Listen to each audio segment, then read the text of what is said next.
Salut, j'espère que ça va bien pour toi aujourd'hui. Alors dans cette vidéo, on va parler de préparation d'objectifs. Cette semaine, on parle de ça. On est début novembre et donc c'est le moment de commencer à préparer ton année 2022. Alors bien sûr, ça dépend de ta situation. C'est-à-dire que même s'il y a des nuances, évidemment, on peut dire qu'il y a deux grands cas de figure. Si aujourd'hui, tu es toujours en marche vers tes objectifs, c'est-à-dire que tu n'as pas lâché, tu es en train d'atteindre tes objectifs et tu es toujours en route vers les objectifs que tu t'es fixés en début d'année, alors à ce moment-là, évidemment, il faut que tu profites encore de ces derniers jours, enfin de ces derniers jours, c'est quelques semaines qui te restent encore jusqu'à la fin de l'année pour avancer un maximum. Tu peux déjà commencer à te dire, ok, où est-ce que j'en suis, à faire un premier bilan dans ta tête et à te projeter déjà évidemment sur l'année prochaine, mais il faut que tu mettes ton focus principal sur le fait de continuer parce qu'il reste encore quasiment, enfin plus de 50 jours. Maintenant, si ça fait déjà un moment que tu as lâché tes objectifs, ce qui est compréhensible, parce que évidemment l'année 2021, ça a été une année compliquée, peut-être encore plus finalement que l'année 2020. Donc si tu as complètement lâché tes objectifs et que ça fait déjà plusieurs semaines que tu passes plus à l'action, alors là évidemment il faut plutôt voir ces 50-60 jours qui restent jusqu'à la fin de l'année comme une préparation et pour vraiment faire un bon plan d'action, peut-être développer certaines compétences, peut-être tester certaines choses qui vont te permettre de bien démarrer au début de l'année 2022. Dans tous les cas aujourd'hui, ce que je voudrais te donner, c'est 3 actions simples que tu peux mettre en place dans ton quotidien et qui vont améliorer très significativement tes résultats pour l'année 2022. Et le mieux là-dedans, c'est que ce sont des actions qui sont simples à mettre en place. Alors, évidemment, tu vas peut-être me demander, et c'est une question qui est tout à fait légitime, si ça donne des résultats significatifs et si c'est simple à mettre en place, pourquoi les gens ne le font pas? Et en fait, la réponse, elle est très simple, c'est que les actions qu'on va voir aujourd'hui, ce ne sont pas des actions qui sont des actions intenses, ça ne demande pas d'intensité. En revanche, ce sont des actions qui demandent de la rigueur. Et c'est pour ça, c'est-à-dire que c'est pas compliqué en soi, mais ça demande de la rigueur. Et tu t'en es peut-être aperçu, aujourd'hui on est dans une société où le truc que détestent le plus la plupart des gens, c'est la rigueur, le fait d'être rigoureux. Il y a énormément d'associations négatives qui ont été faites dans notre tête avec la rigueur. Tu vois, ça commence avec l'école, on n'a pas envie d'aller à l'école, on n'a pas envie de faire ses devoirs, on n'a pas envie d'être rigoureux. Ensuite, ça continue avec le travail, un travail que j'aime pas, un job que j'aime pas, où je dois faire des choses que j'ai pas envie de faire et on me demande d'être rigoureux. Donc il y a beaucoup d'associations négatives qui ont été faites par rapport à ça. Et même au-delà de ça, il y a tellement de choses. Tu vois, par exemple, l'image qu'on a des intellos, les premiers de classe qui sont rigoureux et qui sont pas du tout les gens qu'on a envie d'être, qui sont les gens qui sont rejetés, qui sont les gens de qui on se moque, qui sont les gens qui sont pas sexy. Et je peux te le dire, moi j'en faisais partie, j'étais dans les intellos et c'était mon cas. Donc tu vois, tous les intellos sont pas comme ça, mais en général c'est l'image qu'on a. Tu vois, ce qui est sexy, ce qui a l'image d'être quelque chose de sexy dans notre société, c'est quand tu sors tout le week-end, tu sors le vendredi, tu sors le samedi soir, tu fais la fête, tu rentres à 3h du matin et le lundi matin quand tu arrives au boulot, tu dis ah, je suis mort, j'ai fait la fête tout le week-end. Et pas besoin de t'expliquer qu'est-ce qui se passe si tu rentres au boulot le lundi matin et que tu dis j'étais très rigoureux, j'ai travaillé sur mes objectifs, sur les choses importantes pour moi tout le week-end. Et je pense que les choses commencent à changer un petit peu et c'est sûr, je crois que c'est dû notamment au travail des créateurs de contenu qui montrent qu'on peut changer les choses, qu'on peut changer sa vie, qu'on peut se créer une vie sur mesure ou qu'on peut améliorer ses finances ou qu'on peut se muscler, ça dépend des créateurs de contenu et ça c'est basé avant tout sur la rigueur. Et ce que je peux te dire, c'est que les gens qui font ça, les gens que tu suis sur internet et qui changent leur vie ou qui changent leurs finances ou qui changent leur corps, ce sont des gens qui sont rigoureux.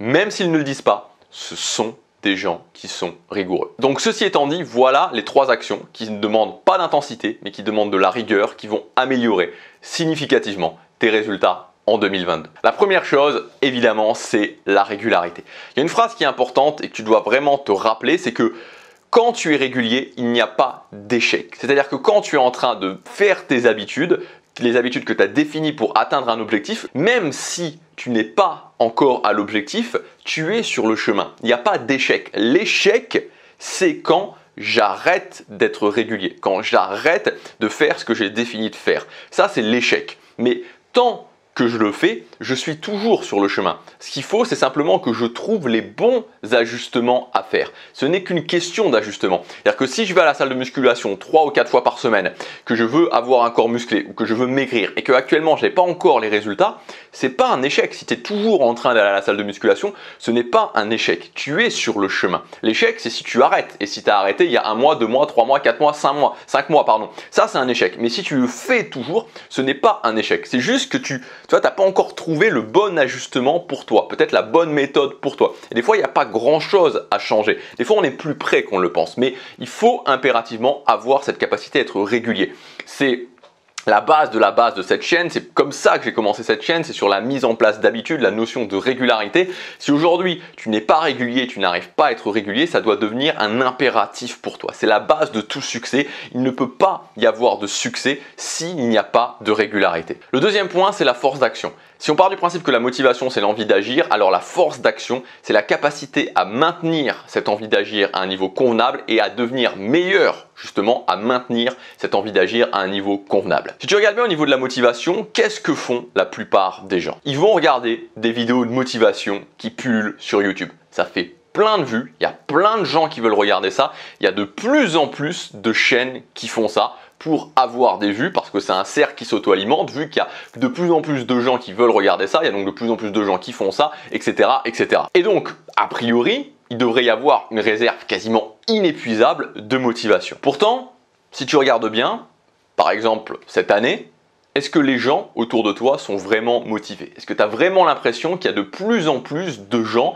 qui sont de plus en plus motivés? De plus en plus de gens où la motivation explose suivant l'évolution, justement la courbe de progression de toutes ces chaînes qui parlent de motivation. Ça ne fonctionne pas. Et pourquoi ça ne fonctionne pas? Quand tu fais ça, c'est un tout petit pourcentage de la motivation que tu peux aller chercher, que tu vas effectivement chercher. Et deuxièmement, tu es toujours dépendant de facteurs externes. Donc, tu n'exerces pas vraiment ton muscle de la force d'action. C'est comme si tu mangeais des protéines pour te muscler, mais que tu n'allais pas à la salle de musculation pour exercer tes muscles. Ça ne fonctionne pas. Et d'ailleurs, je voudrais faire une petite pause par rapport à ça pour élargir un petit peu le sujet. Quand tout le monde fait quelque chose, c'est-à-dire que quand la plupart des gens font cette chose-là et que ça ne fonctionne pas, pourquoi continuer à le faire? Par exemple, les vidéos de motivation dont on a parlé.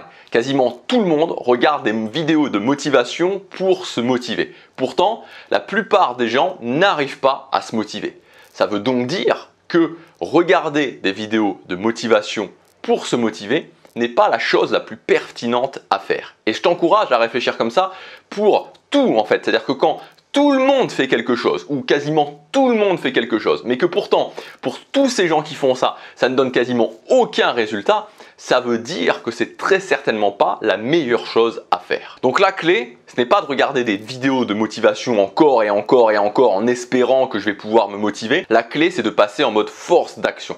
S'entraîner à muscler sa force d'action pour maintenir ma motivation interne à un niveau convenable sur le moyen, sur le long terme et m'entraîner à devenir meilleur, à augmenter ma motivation interne. Donc je résume, régularité, force d'action et le troisième point c'est mesurer et faire des bilans. La troisième action c'est de mesurer et de faire des bilans et ce truc là franchement c'est quelque chose qui est vraiment abusé. C'est le truc le plus simple à faire et il y a quasiment personne qui le fait. Tu vois, c'est exactement l'inverse de regarder des vidéos de motivation. Regarder des vidéos de motivation, ça donne quasiment aucun résultat et pourtant tout le monde le fait. Alors que mesurer ce que je fais, c'est simple à faire, ça donne énormément de résultats et pourtant quasiment personne ne le fait. Et tu vois, quand tu réfléchis à ça et quand tu l'internalises, tu te dis qu'il y a peut-être quelque chose d'intéressant à tirer de ça pour avoir du succès dans sa vie. Parce que franchement, tu définis de travailler ton anglais 4 fois par semaine, de noter si tu l'as fait ou pas. Qu'est-ce que ça coûte? Ça, c'est pour la mesure de la régularité. Tu décides d'aller à la salle de musculation, de faire des photos de toi quand tu commences et ensuite tous les 2 mois. Qu'est-ce que ça coûte? Ça, c'est pour la mesure des résultats. Et c'est vital car ça permet d'ajuster. C'est ça qui permet de faire des bilans et d'ajuster. Sinon, tu travailles dans le vide. Tu travailles dans le vide. Et si je pouvais te convaincre de ça, toi qui regardes cette vidéo, c'est-à-dire que je suis certain que la plupart des gens qui regardent cette vidéo, vous ne mesurez pas. Et je ne vous critique pas en disant ça. Moi, pendant des années, je ne l'ai pas fait. Mais si je pouvais convaincre, allez, 3 à 5 personnes qui regardent cette vidéo de commencer à mettre ça en place d'une façon rigoureuse pour leur année 2022, c'est 3 à 4 personnes qui vont commencer à faire ça. Et c'est peut-être toi, tes résultats vont largement augmenter. Pense à un coureur, pense à un champion. Le mec qui court son 100 mètres, s'il ne mesure pas ses résultats, s'il mesure pas s'il va plus vite ou s'il va moins vite, comment tu veux qu'il progresse, comment tu veux qu'il améliore, comment tu veux qu'il trouve les choses qu'il y a à changer. C'est ce que je t'invite à faire, la régularité. Régularité extrême, augmenter ta force d'action, commencer à mesurer. Tu fais ça en 2022, tu vas voir que la courbe de tes résultats va largement augmenter. C'est pas difficile, mais il faut le faire rigoureusement. Si tu te sens un petit peu perdu par rapport à ça, j'ai des plans d'action qui vont t'aider. Il y a ma formation Le pouvoir des habitudes, il y a ma formation Les instruments de mesure du succès, ma formation Drive surpuissant pour augmenter ta force d'action. Ces formations, tu peux y accéder actuellement en promotion. Tu as deux options, tu as deux offres actuellement qui vont bientôt se terminer pour y accéder. Ta première option, c'est d'accéder à mon pack Faire de 2022 la meilleure année de sa vie. C'est le premier lien dans la description. Ça se termine à la fin de la semaine, ce pack. Et ta deuxième option, c'est d'accéder au pass illimité. C'est un abonnement sans engagement qui te permet d'accéder à toutes mes formations. Il y a plus de 100 formations et toutes les nouvelles formations qui vont sortir, et ça se termine la semaine prochaine. Le pass illimité va être clôturé la semaine prochaine. J'en ai déjà parlé sur la liste mail, ou peut-être pas encore. Il va revenir en 2022, mais le tarif doublera. Donc je ne sais pas exactement quand il va revenir en 2022, mais quand il reviendra en 2022, le tarif sera doublé. Donc si vous voulez y accéder à ce tarif-là, il reste encore quelques jours. Ensuite, c'est fermé. Voilà, c'est le premier et le deuxième lien dans la description. Je vous laisse regarder tout ça. Je vous dis à demain pour la prochaine vidéo. Passez à l'action, passe à l'action. Chaque jour compte.